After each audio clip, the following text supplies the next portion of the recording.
नमस्कार, मी रिद्धी म्हात्रे. बातमीपत्रामध्ये आपल्या सगळ्यांचं स्वागत. सुरुवातीलाच बातमी आहे मोठ्या दिग्गजांना किंवा मोठ्या सेलिब्रिटीजना ईडीने दिलेल्या दणक्याची. युवराज सिंग, सोनू सूद, नेहा शर्मा यांना ईडीने चांगलाच दणका दिलाय. मनी लॉन्ड्रिंग मधून पैसे घेतल्याचा आरोप त्यांच्यावर आहे. अनेक सेलिब्रिटींची जवळपास 1000 कोटींची मालमत्ता जप्त करण्यात आलेली आहे. सेलिब्रिटींवर वनएक्सबेट नावाच्या सट्टेबाजी ॲपचं प्रमोशन केल्याचा आरोप आहे. तर कुणाची किती संपत्ती या प्रकरणामध्ये ईडीने जप्त केली आपण बघूया. अभिनेता सोनू सूद याची 1 कोटी रुपयांची मालमत्ता ही ईडीने जप्त केलेली आहे. माजी टीएमसी खासदार मिमी चक्रवर्ती यांची सुद्धा 59 लाख रुपयांची संपत्ती ईडीने जप्त केली. क्रिकेटर युवराज सिंगची सुद्धा 2.5 कोटी रुपयांची संपत्ती जप्त करण्यात आली आहे.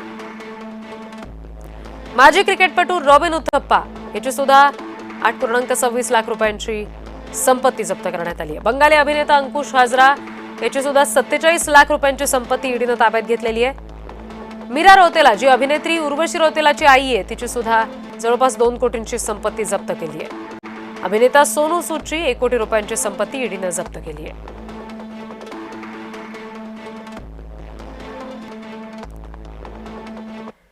तर हे वनएक्सबेट ॲप म्हणजे नेमकं काय आहे ते आता जाणून घेऊयात. वनएक्सबेट ही सायप्रसची ऑनलाईन बेटिंग कंपनी आहे. जगभरातील क्रीडा स्पर्धांवर सट्टा लावण्याची ही सुविधा कंपनी देते. कंपनी स्वतःला जागतिक स्तरावर मान्यता प्राप्त बुकी म्हणवते. तिचे ॲप आणि वेबसाईट 70 भाषांमध्ये उपलब्ध आहेत. भारतात हे प्लॅटफॉर्म प्रतिबंधित आहे.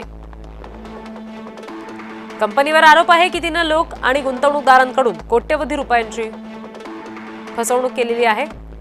मोठ्या प्रमाणावर कर चोरीचा आरोप सुद्धा या कंपनीवर आहे. भारतामध्ये फॅन्टसी स्पोर्ट्स जसं की ड्रीम 11 त्याचबरोबर रमी, पोकर यासारख्या ऑनलाईन बेटिंग ॲप्सवर बंदी आहे. भारत सरकारनं नुकत्याच मंजूर केलेल्या ऑनलाईन गेमिंग विधेयक 2025 नंतर हा निर्णय घेतला गेलाय. मंत्री अश्विनी वैष्णव यांनी संसदेमध्ये सांगितलेलं होतं की जवळपास 45 कोटी लोक अशा खेळांमध्ये प्रभावित आहेत.